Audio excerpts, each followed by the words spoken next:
एक बार तो हमें इस तरफ आते हुए जाविदा देख चुकी है, अब हमें कोई और ना देख ले। आदाब। सब ठीक है? जी हुजूर।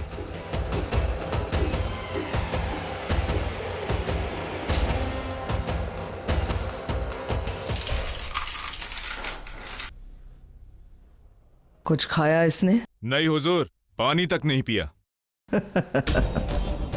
खाना पीना सब कुछ करना पड़ेगा तुम्हें, मर्जी से नहीं तो जबरदस्ती ही सही।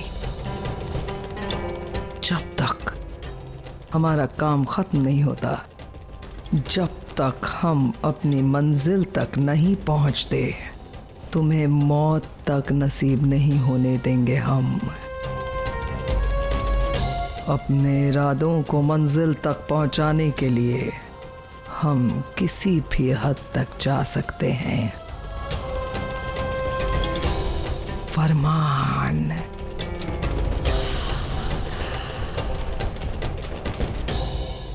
वो फरमान हम किसी भी सूरत में हासिल करके रहेंगे। न चाहते हुए भी तुम्हें अपना मुंह खोलना पड़ेगा, क्योंकि और कोई रास्ता भी तो नहीं है ना तुम्हारे पास, है ना?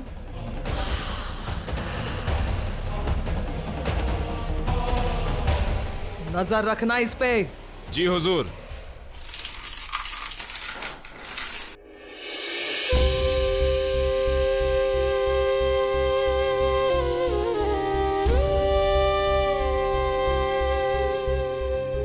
सुनो, मैं जानकारी चाहते हैं कि आपने एक अनजान औरत को देखा है जिसके हाथ में कृष्ण की मूर्ति वो कुछ ही दिनों पहले यहाँ आई होंगी।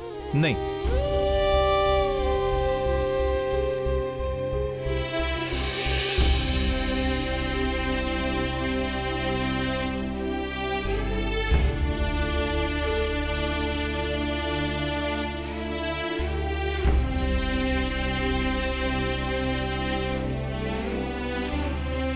हमें लगता है कि हमारी यही सजा है कि हम जोधा बेगम को दीवानों की तरह ढूंढें, उनकी याद में तड़पें। उन्होंने हमेशा हमारी फिक्र की, हमें समझा और हमने गुनाह असीम किया है और उसकी सजा भुगत रहे। कहाँ हैं अब जोधा बेगम? हम जानते हैं हमने जो तकलीफ दी है आपको वो मुआफ़ी के काबिल नहीं, लेकिन फिर भी माफ़ कर दीजिए। लौट आइए जोधा बेगम, लौट आइए, हमें और सजा मत दीजिए।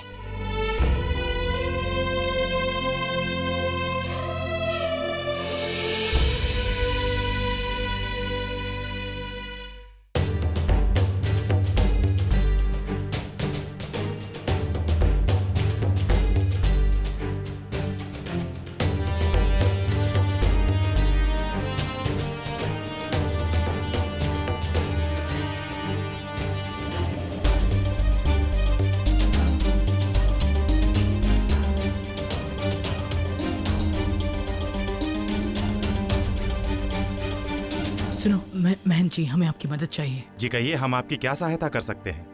हम सब एक औरत को ढूंढ रहे हैं जिसके हाथों में कृष्ण की मूर्ति होगी। हम उसके रिश्तेदार हैं, हमें यकीन है कि वो यहीं कहीं आई होंगी। भाई ये मथुरा है, यहाँ प्रतिदिन सहस्त्रों स्त्री पुरुष आते हैं। कहना कठिन होगा कि आप किसकी बात कर रहे हैं। हमें आज्ञा दीजिए, कान्हा के श्रृंगार का समय हो गया है।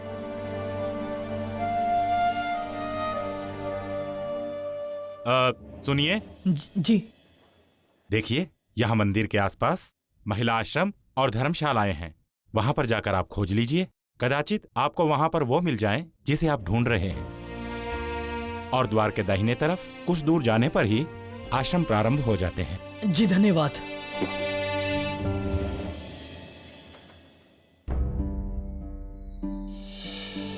हम आपको वचन देते हैं, चाहे जो रुकावटें आए, हम मुगल बेगम की मान और मर्यादा को सदा बढ़ाएंगे। आपकी आशा पर खरे उतरेंगे हम।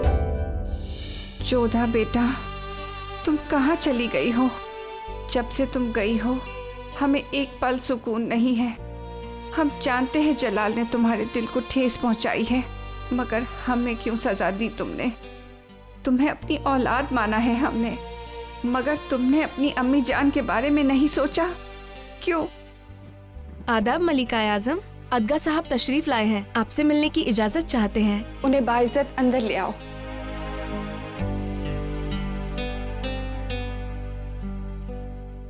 आदाब मलिका आजम। आदाब अदगा साहब, कहिए कैसे तशरीफ लाए आप?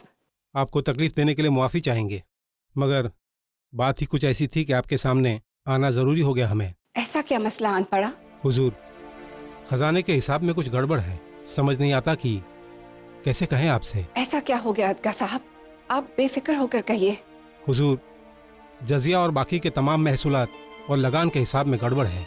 कई नजरानों और तोहफों का तो जिक्र भी नहीं, कई जगह तो कागज़ और दस्तावेज भी मौजूद नहीं है। हमें लगा कि शहनशाह के लौटने पर हम उन्हीं से ये बताएंगे, मगर बात कुछ ऐसी हो गई कि हमें आपके मशवरे की ज़रूरत आन पड़ी।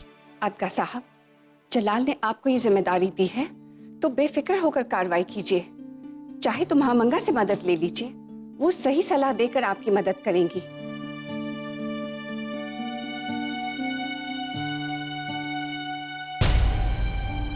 क्या बात है अदगा साहब, महामंगा से मदद लेने में कोई मुश्किल है? जी मुश्किल है मलिका आजम, ये जानने के बाद कि इन सब गड़बड़ियों के पीछे कौन है। हमें नहीं लगता कि महामंगा की मदद ली जा सकती है। क्यों?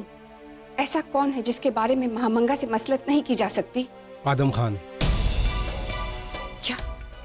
इसलिए आपके मशवरे की जरूरत आन पड़ी हम। अदगा साहब, आप जानते हैं कि जलाल ने सिर्फ आपको ये जिम्मेदारी क्यों दी है?